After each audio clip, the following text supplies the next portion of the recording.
Assalamualaikum warahmatullahi ta'ala wabarakatuh. A'udzu billahi minasy syaithanir rajim. Bismillahirrahmanirrahim. Alhamdulillahi rabbil alamin. Wassalatu wassalamu ala asyrafil anbiya'i wal mursalin wa ala alihi wa sahbihi ajma'in. Allahumma rabbi shrah li sadri wa yassir li amri wahlul 'uqdatam min lisani yafqahu qawli.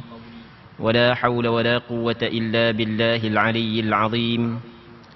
اللهم انفعنا بما علمتنا وعلمنا ما ينفعنا وعلمنا ما جهلنا وذكرنا ما نسينا. اللهم يسر ولا تعسر رب تمم بالخير. اللهم افتح علينا فتوح العارفين وفقنا توفيق الصالحين. Allahumma la sahla illa ma ja'altahu sahlan wa anta taj'alul hazna idza syi'ta sahla. InsyaAllah kita sambung balik pengajian kitab Bulughul Maram yang dikarang oleh Al-Imam Al-Hafidh Ibn Hajar Al-Asqalani rahimahullahu subhanahu wa ta'ala, wa nafa'ana Allahu bi'ulumihi fid darain amin.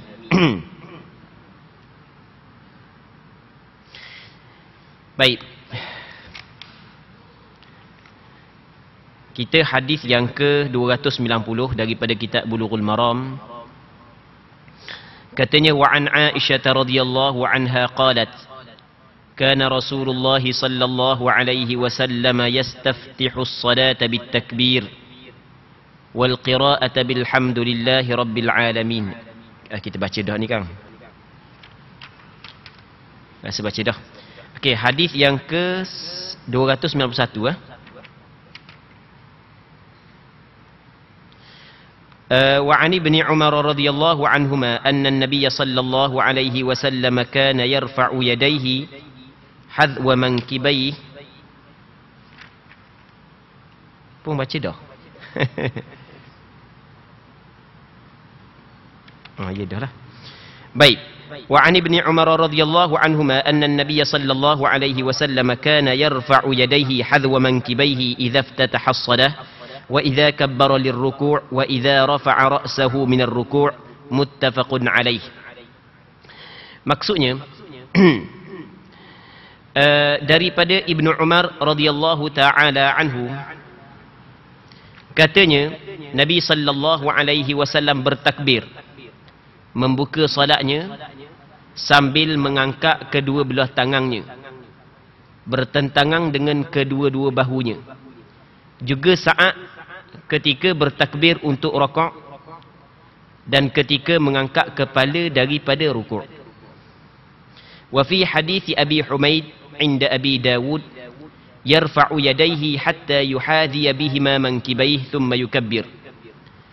Di dalam hadis Abu Humaid yang ada pada Imam Abu Dawud disebutkan bahawa baginda sallallahu alaihi wasallam mengangkat kedua belah tangannya hingga bertentangan dengan kedua bahunya, kemudian mengucap takbir. Wali Muslimin an Malik bin al-Huwairis radhiyallahu anhu nahwu hadith Ibn Umar walakin qal hatta yuhadhiya bihima furu'a udhunayh. Menurut riwayat Imam Muslim melalui Malik bin Huwairis radhiyallahu taala anhu disebutkan perkara yang sama dengan hadis Ibn Umar, namun disebutkan sehingga baginda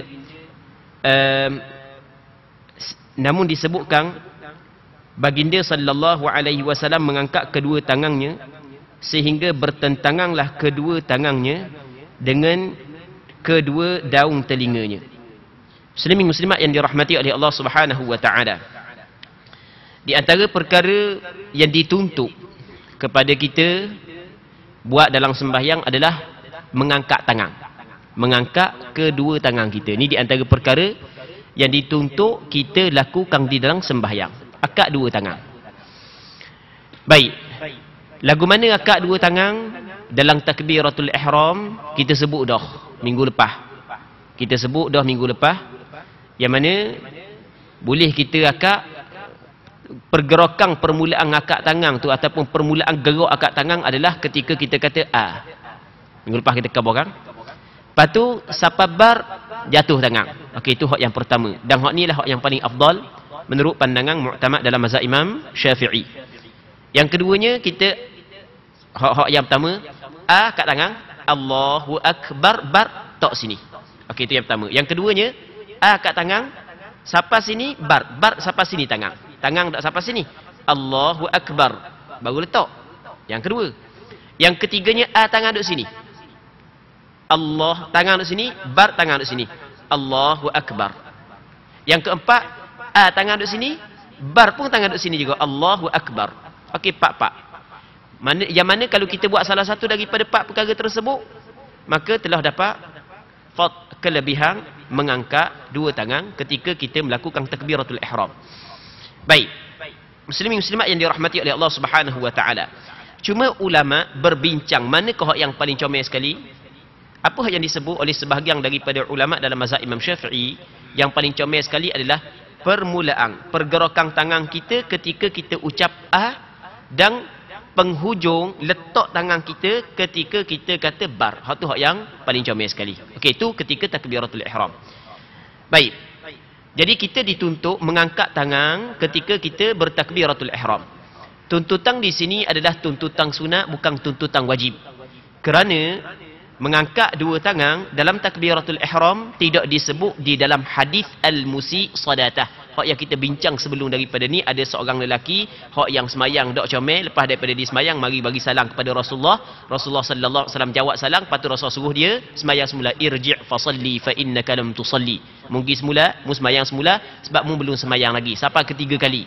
Maka dia pun kabur kepada Rasulullah, aku tidak mampu dah buat lebih comel daripada tu, fa'allimni, maka cuba ajar kepada aku. Maka Rasulullah sallallahu alaihi wasallam ajar dia sembahyang, yang mana di dalam Rasulullah kabur lagu mana cara sembahyang hak yang betul, tak ada pun sebut akak 2 tangan. Sebab itulah mengangkat 2 tangan ketika takbiratul ihram ia tidak termasuk dalam perkara yang diwajibkan. Bahkan mengangkat 2 tangan ketika takbiratul ihram ia hanyalah perkara yang perkara hak yang sunat sahaja. Muslimin muslimat yang dirahmati oleh Allah Subhanahu wa taala, bukan perkara yang diwajibkan, bukan perkara sunat. Baik.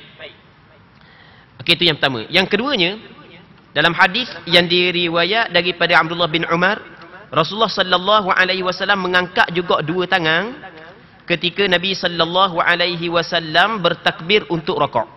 Okey, ini 2 tempat. Tempat yang kedua yang sunat kita angkat 2 tangan. Yang ketiga, Rasulullah sallallahu alaihi wasallam angkat tangan ketika Rasul mengangkat kepalanya daripada rakaat. Dalam hadis ni 3 tempat. Hadis riwayat Bukhari dan Muslim. Namun di sana ada hadis yang diriwayat oleh Imam Abu Daud dan Imam Tirmizi daripada Abi Humaid, yang mana Abi Humaid ketika dia menceritakan, seorang sahabat Rasulullah Abi Humaid, dia menceritakan tentang sifat Nabi salat Rasulullah sallallahu alaihi wasallam. Dia kata lagu mana? Thumma idza qama lis-thalithati. Kemudian apabila Rasulullah bangun kepada rakaat yang ketiga. Apabila Rasulullah sallallahu alaihi wasallam bangun kepada rakaat yang ketiga, maka Rasulullah sallallahu alaihi wasallam rafa'a yadayhi hatta yuhadhiya bihima mankibaih. Rasulullah sallallahu alaihi wasallam mengangkat 2 tangannya sehingga bertentangan dengan 2 bahu dia. Jadi sebab itulah apa yang disebut oleh fuqaha bahawasanya tempat yang sunat kita angkat tangan dalam sembahyang 4 tempat. Yang pertamanya dalam takbiratul ihram, yang keduanya ketika kita turun daripada rakaat, yang ketiganya kita bangun daripada i'tidal, yang keempatnya adalah kita bangun daripada tasyahud awal bagi sembahyang yang ada tasyahud awal. Dan pernah kita cerita sebelum daripada ni, rasanya minggu lepas kita cerita, begitu juga menurut pandangan sebahagian daripada ulama, makmum masbuk yang mengikut imam. Kan kita ceritakan pada minggu lepas, makmum masbuk dia mengikut imam. Jadi itu imam tahiyat awal dah, dia tak tahiyat awal lagi. Cuma dia tetap kena duduk juga bersama dengan imam. Tapi pada hakikatnya bukan tahiyat awal bagi makmum. Okey, boleh faham kan? Dia duduk baca tahiyat kerana mengikut imam. Okey, ketika tu imam bangun kepada rakaat yang ketiga, sunat tu imam angkat 2 tangan. Adakah makmum sunat juga? Menurut pandangan sebahagian daripada ulama mengatakan sunat juga makmum angkat 2 tangan. Angkat 2 tangan bukan kerana makmum bangun kepada rakaat yang ketiga, tapi kerana mengikut imam. Sebab Nabi sallallahu alaihi wasallam bersabda, innama ju'ilal imam liyutamma bih. Sesungguhnya dijadikan imam supaya diikutkan. Jadi oleh kerana imam buat benda tu, maka disunat juga kepada makmum buat. Itu menurut pandangan sebahagian ulama. Namun ada pandangan yang kedua mengatakan tidak disunatkan.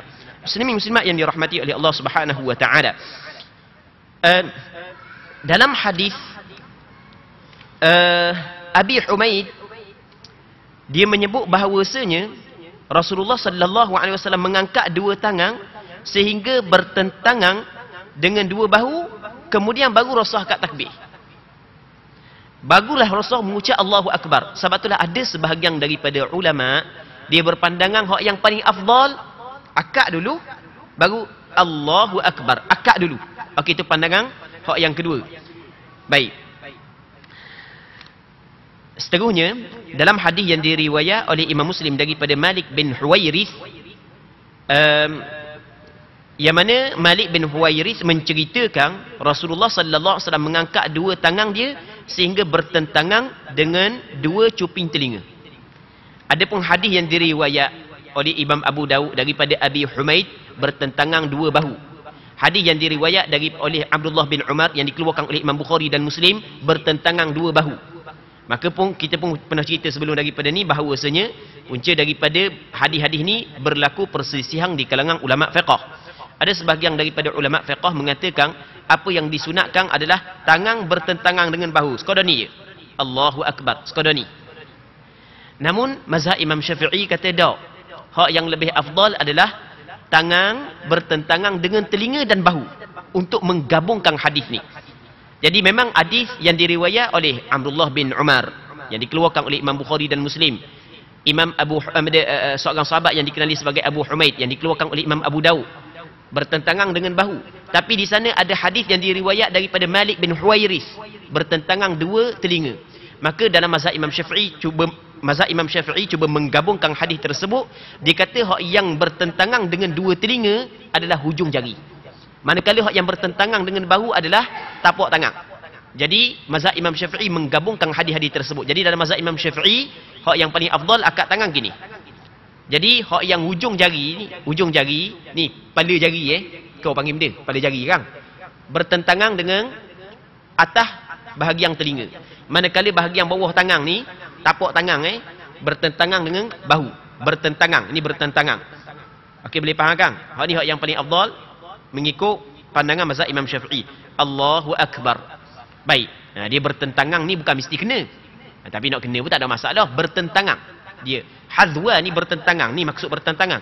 Allahu Akbar. Kalau bahang gini memang tu jauh lah. Hak tu tak ada mazhab kata sunat buat gitu. Bahu pun tak bertentang. Linga pun tak bertentang. Dia ni bertentangan dengan telinga dan bahu. Allahu Akbar. Atas gini pun tak ada kau. Dah bertentangan dia. Tu kita kena faham muslimin muslimat yang dirahmati oleh Allah Subhanahu wa taala.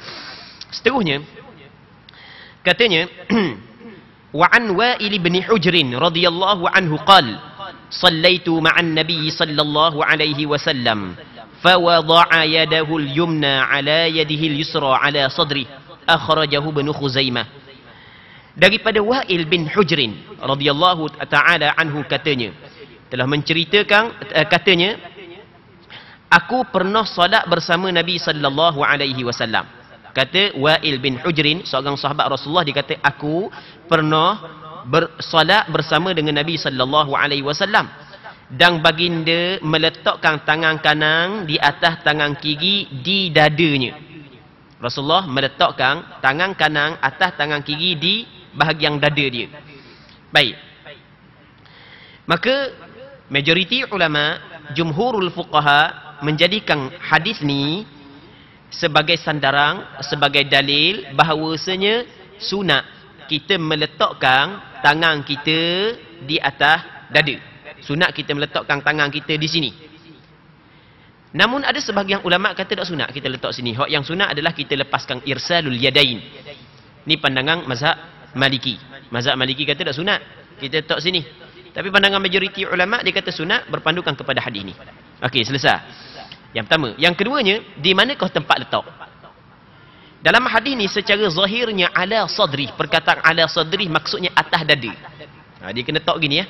Atas dada. Itu ala sadri. Akan tetapi kalau kita kembali kepada ulama-ulama yang menjadi imam di dalam ilmu fiqh ataupun ulama mujtahid, tidak ada seorang pun ulama mujtahid mengatakan sunat letak tangan di atas dada. Tapi secara zahirnya hadis ni sebut ala sadri, di atas dada. Maka ulama bincang, perkataan ala sadri ni makna dia benda. Ada sebahagian daripada ulama dia kata lagu mana perkataan ala sadri ni adalah tidak sahih. Hak yang sahihnya tak ada ala sadri. Hadis ni diriwayat, ni cerita ilmu hadis sikit Jadi panjang-panjang ni pelik pula lagi. Jadi hadis ni diriwayat oleh beberapa orang perawi hadis. Diriwayat oleh beberapa orang perawi hadis. Yang mana sebanyak-banyak perawi hadis tidak ada pun perawi yang meriwayat perkataan ala sadri. Hanya perawi yang dikenali sebagai Muammal bin Ismail. Dia meriwayat perkataan ala sadri. Yang mana Muammal bin Ismail diambil daripada Sufyan Ats-Tsauri. Diambil daripada Sufyan Ats-Tsauri hadis ni. Baik. Tapi orang yang meriwayat daripada Sufyan Ats-Tsauri yang selain daripada dia tidak pun sebut perkataan ala sadri. Maka sebab itulah ramai juga di kalangan ulama mengatakan perkataan ala sadri adalah tidak sahih. Maka ala sadri tidak boleh diambil kira sebab perkataan yang tidak sahih. Baik. Kalau sekiranya sahih, pasti Sufyan Ats-Tsauri, guru kepada Muammal, akan beramal dengan hadis ini. Sedangkan mazhab Sufyan Ats-Tsauri sendiri bukan letak tangan atas dada, bukan letak tangan bawah pusat. Mazhab Sufyan Ats-Tsauri, takkan Sufyan Ats-Tsauri seorang ulama hadis ketika dia meriwayatkan hadis ala sadri tiba-tiba dia menyalahi apa yang dia riwayatkan. Okey. Satu. Ada sebahagian daripada ulama mengatakan perkataan ala sadri masih lagi boleh dihukumkan sebagai sahih. Ziyadatus thiqah dipanggil. Ziyadatus thiqah maqbulah. Maksudnya penambahan oleh seorang perawi yang thiqah diterima. Okay, dalam pengajian ilmu hadis. Ni yang meriwayat secara ringkas sajalah. Cuma perkataan ala sadri maksud dia benda. Syekhul Islam Zakaria Al-Ansari dalam beberapa buah kitab dia, di antaranya kitab Asnal Matalib, di antaranya kitab Fathul Alam syarah kepada Umdatul Ahkam, dia menyebut bahawasanya perkataan ala sadri dengan makna tahta sadri. Sebab benda dikata dengan makna tahta sadri kerana di sana ada riwayat yang kedua yang diriwayat oleh Imam Ibn Khuzaimah menyebut tahta sadri, di bawah dada. Nah, sebab itulah dalam mazhab Imam Syafi'i dikatakan letak tangan di bawah dada di atas pusat. Itu pandangan mazhab Imam Syafi'i dan pandangan sebahagian daripada ulama di kalangan tabi'in. Baik.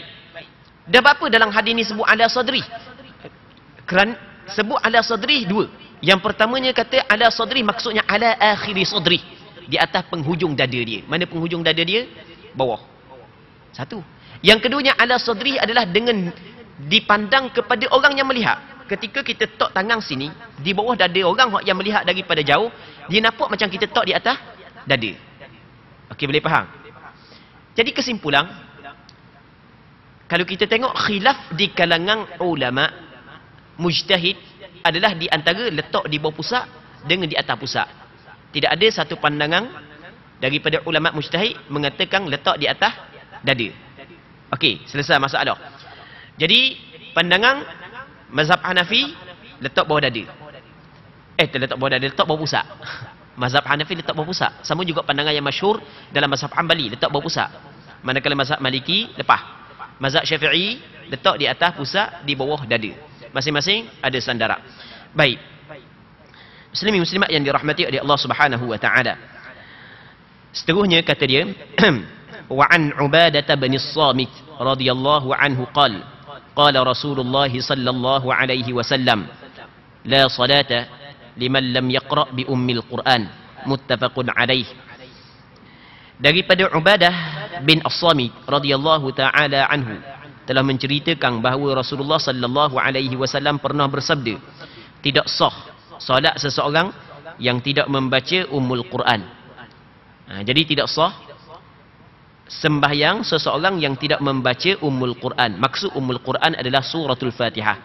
Jadi orang tu kalau dia sembahyang tapi dia tidak baca Al-Fatihah di dalam qiyam dia, maka tidak sah sembahyang dia berpandukan kepada hadis ni. Sebab itulah menurut pandangan majoriti ulama, bacaan Fatihah di dalam qiyam hukum dia adalah wajib dan rukun sembahyang. Orang yang tidak membaca Fatihah di dalam qiyam dia sedangkan dia mampu untuk membaca Al-Fatihah, maka tidak sah sembahyang dia. Itu menurut pandangan majoriti ulama. Muslimin muslimat yang dirahmati oleh Allah Subhanahu wa taala. Okey, kita baca lagi hadis. Wa fi riwayatil Ibn Hibban wa Daraqutni la tujzi salatun la yuqra'u fiha bi Fatihatil kitab. Menurut riwayat Imam Ibn Hibban dan Imam Ad-Daraqutni disebutkan masih belum memadai solat yang tidak dibacakan Fatihatul Kitab di dalamnya. Jadi seolah-olah Imam Ibn Hajar Al-Asqalani datangkan hadis ni adalah sebagai hujah kepada pandangan majoriti ulama bahawasanya membaca Fatihah adalah rukun sembahyang. Sebenarnya membaca Fatihah dalam sembahyang, sebagaimana yang pernah kita cerita sebelum daripada ni, ia tidak berlaku kesepakatan ulama bahawasanya ia adalah rukun sembahyang. Maksudnya memang majoriti ulama mengatakan baca Fatihah rukun sembahyang. Namun di sana ada pandangan segelintir ulama mengatakan bacaan Fatihah dalam sembahyang bukan rukun, hanya wajib sahaja, iaitu dalam mazhab Hanafi. Baik. Jadi majoriti ulama kata rukun sembahyang. Memang dalam hadis kata Rasul tak ada sembahyang. Tak ada sembahyang mungkin ada dua makna. Mungkin tak ada hakikat sembahyang, tak sah, dan mungkin tidak ada sembahyang, tidak ada sembahyang maksudnya tidak ada sembahyang yang sempurna.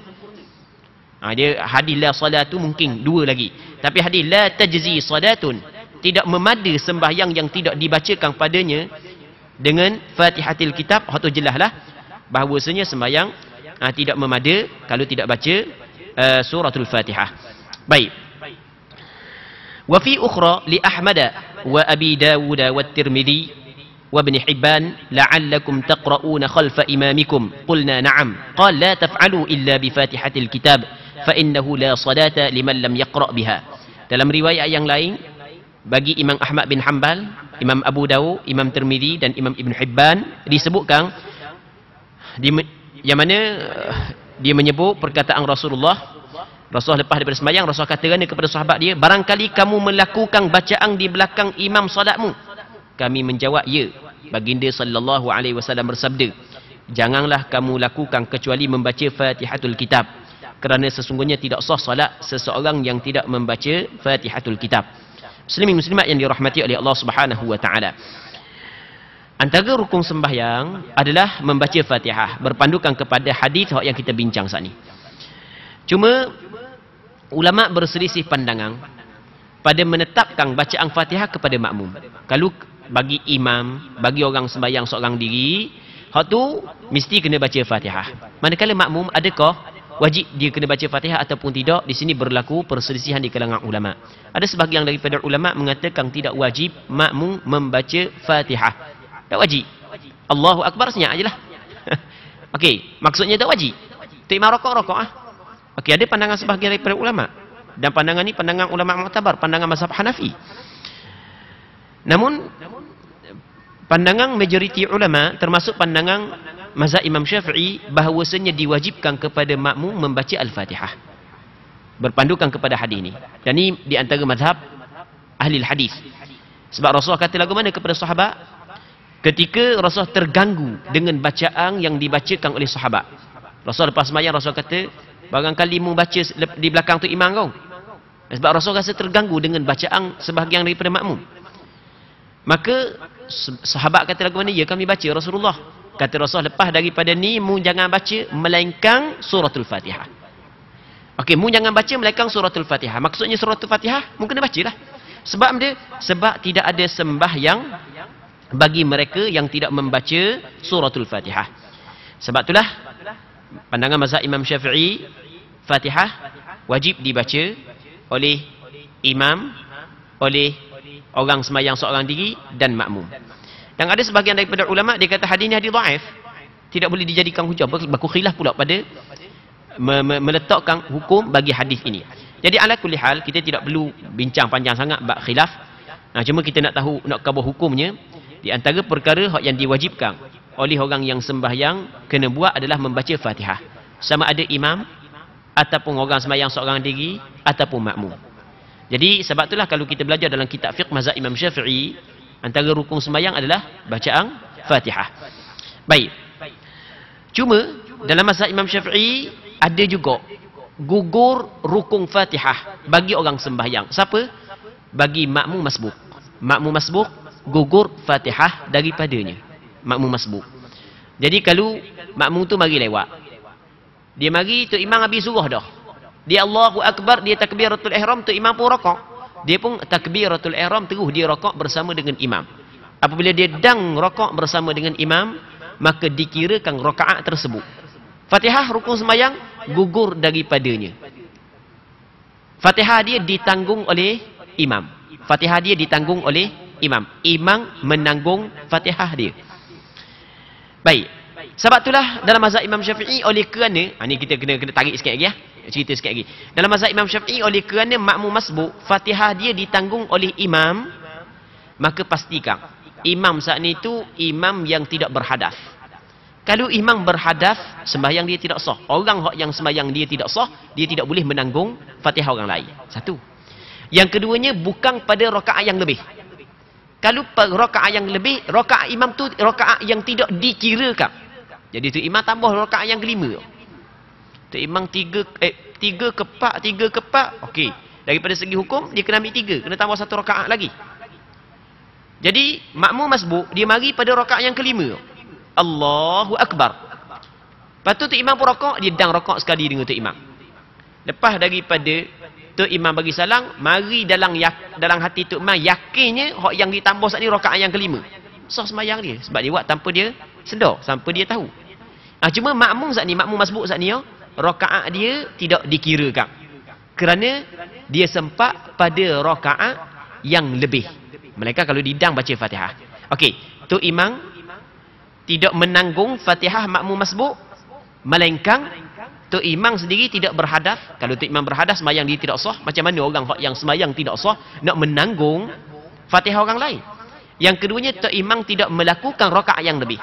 Kalau tu imam melakukan rakaat yang lebih, rakaat tersebut tidak dikirakan bagi imam. Macam mana dia nak tanggung makmum ketika itu? Okey, boleh faham kan? Muslimin muslimat yang dirahmati oleh Allah Subhanahu wa taala. Baik. Dia sebenarnya kerana makmum wajib membaca Fatihah ni lah, dalam mazhab Imam Syafi'i dia keluar hukum makmum muafiq dengan makmum masbuk. Kalau makmum tak wajib baca Fatihah, tak ada dah. Pakai Allahu Akbar terus rakaat lalu dah baca ke sama je. Kalau tidak wajib kepada makmum. Tapi apabila wajib kepada makmum membaca Fatihah selain daripada makmum masbuk, maka ketika tu adanya istilah makmum muafiq dan adanya istilah makmum masbuk. Jadi di antara perbincangan hak yang panjang sikitlah dalam bab sembahyang berjemaah ni adalah perbincangan berkenaan dengan makmum muafiq dan makmum masbuk. Muslimin muslimat yang dirahmati oleh Allah Subhanahu wa taala. Seterusnya katanya, wa an Anas radhiyallahu anhu anna an-nabiy sallallahu alaihi wasallam wa Abu Bakr wa Umar كانوا يفتتحون الصلاة كانوا يفتتحون الصلاة بالحمد لله رب العالمين متفق عليه.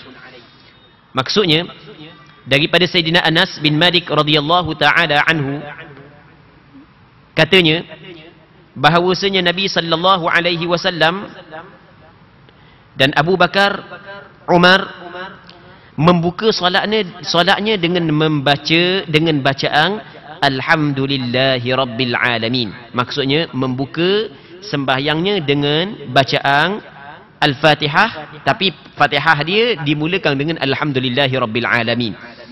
Zada Muslim, la yadhkuruna bismillahirrahmanirrahim fi awal qira'atin wala fi akhiriha. Imam Muslim dalam riwayatnya menambahkan, mereka tidak menyebutkan bismillahirrahmanirrahim baik di permulaan bacaan mereka maupun di penghujungnya. Wa fi riwayatin li Ahmad wan Nasa'i wa Ibn Khuzaimah la yajharuna bi bismillahirrahmanirrahim. Menurut riwayat lain yang dikeluarkan oleh Imam Ahmad, Imam An-Nasa'i dan Imam Ibn Khuzaimah, disebutkan bahawa mereka tidak mengeraskan mereka tidak menyaringkan bacaan bismillahirrahmanirrahim. Wa fi ukhra Ibnu Khuzaimah kanu yusirrun. Wa ala hadha yuhmalu an-nafyu fi riwayat Muslim khilafan liman a'allaha. Menurut riwayat yang lain yang diketengahkan oleh Imam Ibnu Khuzaimah disebutkan bahawa dahulu mereka selalu membaca basmalah dengan suara perlahan. Riwayat ini telah membatalkan penafian bacaan basmalah yang ada pada riwayat Muslim. Berbeza dengan pendapat ulama yang menilainya sebagai dhaif. Muslimin muslimat yang dirahmati oleh Allah Subhanahu wa taala. Tadi kita sebut pandangan majoriti ulama termasuk pandangan muktamad dalam mazhab Imam Syafi'i bahawasanya Fatihah di antara rukun sembahyang bagi imam, bagi makmum dan bagi orang yang sembahyang seorang diri. Okey, permulaan ayat Fatihah bermula daripada benda. Di sini berlaku pula khilaf di kalangan ulama. Ada sebahagian daripada ulama berpandangan bahawasanya permulaan Fatihah adalah alhamdulillahi rabbil alamin. Maksudnya bismillahirrahmanirrahim dia tidak termasuk dalam satu ayat daripada Fatihah. Okey, itu menurut pandangan sebahagian daripada ulama. Yang mana pandangan sebahagian daripada ulama mengatakan permulaan Al-Fatihah adalah alhamdulillahi rabbil alamin. Dia menjadikan hadis yang diriwayat oleh Imam Bukhari dan Muslim daripada Sayyidina Anas bin Malik sebagai dalil dia. Baik, namun sebahagian yang lain termasuk pandangan mazhab Imam Syafi'i bahawasanya bismillahirrahmanirrahim adalah satu ayat daripada Al-Fatihah. Dalilnya hadis lepas daripada ni. Ada pula hadis yang lain. Dan sebenarnya khilaf dalam menentukan bismillah di satu ayat daripada Fatihah ataupun tidak bukan hanya khilaf di kalangan ulama mazhab, bukan khilaf di kalangan para sahabat Nabi sallallahu alaihi wasallam sendiri. Abu Hurairah mazhab dia adalah bismillahirrahmanirrahim satu ayat daripada Fatihah. Berpandukan kepada hadis yang diriwayat oleh Imam Ad-Darqutni, Imam Baihaqi. Yang mana Abu Hurairah menyebut bahawasanya idza qara'tumul Fatihah faqra'u bismillahirrahmanirrahim fa innaha ihda ayatiha. Apabila membaca Al-Fatihah mungkin kena baca bismillahirrahmanirrahim kerana sesungguhnya bismillahirrahmanirrahim adalah salah satu daripada ayat bagi Al-Fatihah. Baik. Dalam riwayat Imam Muslim ada menyebut bahawasanya mereka itu kembali kepada Abu Bakar, Rasulullah Abu Bakar, Umar. Dia tidak menyebut bismillahirrahmanirrahim pada permulaan bacaan dia. Namun ada riwayat yang lain yang diriwayat oleh Imam Ahmad bin Hanbal, Imam An-Nasai dan Imam Ibnu Khuzaimah menyebut mereka itu tidak menyaringkan bacaan bismillah. Bukan tak baca langsung, tidak menyaringkan. Sebab itulah berlaku khilaf di kalangan ulama. Kesimpulan secara ringkasnya, menurut pandangan mazhab Imam Syafi'i, di antara ayat Fatihah adalah bismillahirrahmanirrahim. Andai kata seorang tu tidak membaca bismillahirrahmanirrahim dalam Fatihah, maka tidak sah sembahyang dia menurut pandangan mazhab Imam Syafi'i. Walaupun ada sebahagian pandangan ulama yang lain mengatakan bismillah bukanlah satu ayat daripada Fatihah. Seterusnya, wa an Nu'ayminil Mujmir radhiyallahu anhu qala sallaitu wara'a Abi Hurairah faqara'a bismillahirrahmanirrahim thumma qara'a bi ummil Qur'an hatta idza balagha waladdallin qala amin wa yaqulu kullama sajad wa idza qama minal julus Allahu akbar thumma yaqulu idza sallam walladhi nafsi biyadihi inni la ashbahukum salatan bi Rasulillah sallallahu alaihi wasallam rawahu an-Nasa'i wa Ibnu Khuzaimah. Daripada Nu'aim Al-Mujmir radhiyallahu anhu katanya, aku pernah salat di belakang Abi Hurairah. Kata Nu'aim Al-Mujmir, dia pernah sembahyang di belakang Abi Hurairah, sahabat Rasulullah. Maka kata dia Abu Hurairah membaca bismillahirrahmanirrahim. Kemudian Abu Hurairah membaca Fatihatul Kitab.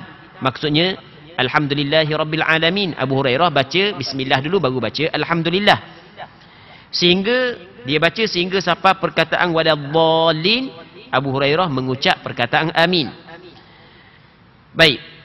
Seterusnya, setiap kali hendak sujud atau bangkit dari duduknya, selalu Abu Hurairah mengucapkan Allahu Akbar.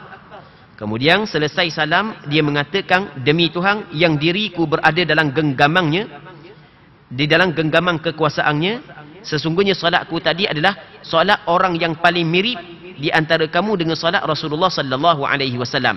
Hadis riwayat Imam An-Nasa'i dan Imam Ibnu Khuzaimah. Yang mana dalam hadis ni Nu'aim Al-Mujmir dia menceritakan bahawasanya dia pernah sembahyang di belakang Abu Hurairah. Yang mana Abu Hurairah selepas daripada takbiratul ihram, sebelum daripada baca alhamdulillahi rabbil alamin, Abu Hurairah membaca bismillahirrahmanirrahim. Lepas tu dalam hadis ni juga Abu Hurairah lepas daripada sampai waladhdallin, Abu Hurairah baca amin. Jadi sunat kita baca amin. Lepas daripada tu kata dia, Abu Hurairah setiap kali sujud, setiap kali bangun daripada duduk, Abu Hurairah kata Allahu Akbar. Maksudnya Abu Hurairah mengucap takbir intiqalat, takbir perpindahan daripada satu rukun kepada rukun yang lain. Lepas daripada Abu Hurairah bagi salam, Abu Hurairah kata lagu mana? Demi Allah, sesungguhnya aku tadi orang yang paling mirip, yang paling hampir dengan sembahyang Nabi sallallahu alaihi wasallam. Hak yang aku sembahyang tu adalah sembahyang Rasulullah gitulah. Hak yang aku sembahyang adalah sembahyang Rasulullah. Jadi ketika Abu Hurairah buat, ni adalah perbuatan Abu Hurairah. Ni dipanggil hadis mauquf. Tapi apabila Abu Hurairah kabur lepas daripada tu bahawasanya hak yang dia buat adalah perbuatan Rasulullah, maka dipanggil hadis ni adalah hadis marfu'. Sebab dia kabur ni perbuatan Nabi sallallahu alaihi wasallam. Sebab itulah mazhab Abu Hurairah di antara ayat Fatihah adalah bismillahirrahmanirrahim. Begitu juga hadis last sekali kita baca satu hadis lagi. Idza qara'tumul Fatihah wa an Abi Hurairah radhiyallahu anhu qala Rasulullah sallallahu alaihi wasallam idza qara'tumul Fatihah faqra'u bismillahirrahmanirrahim fa innaha ihda ayatiha rawahu ad-Darqutni wa sawwaba waqfah.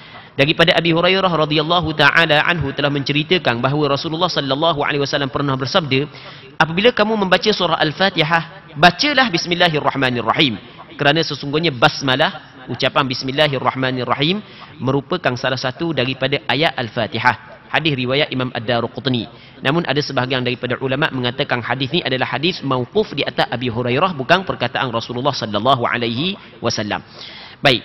Jadi kesimpulannya, dalam mazhab Imam Syafi'i dan pandangan sebahagian daripada sahabat, bahawasanya bismillahirrahmanirrahim adalah satu ayat daripada Al-Fatihah. Jadi orang yang sembahyang, dalam ketika dia baca Fatihah, jangan dia lupa untuk membaca bismillahirrahmanirrahim. Okey, kita rasa sini dululah pertemuan kita pada malam ni. InsyaAllah kita berdoa kepada Allah Subhanahu wa taala agar Allah Subhanahu wa taala memberkati majlis ilmu yang kita adakan pada malam yang mulia ini, dan sama-sama mudah-mudahan sama-sama dapat kita mengambil manfaat. Wallahu Subhanahu wa taala a'la wa a'lam. Allahumma haqqiqna bittiba'i nabiyyika Muhammadin sallallahu alaihi wasallam zahiran wa batina. Allahumma ja'alna mimman yastami'una al-qawla fayattabi'una ahsanah. Wa sallallahumma wa sallim wa barik ala sayyidina Muhammad wa ala alihi wa sahbihi ajma'in. Walhamdulillahi rabbil alamin.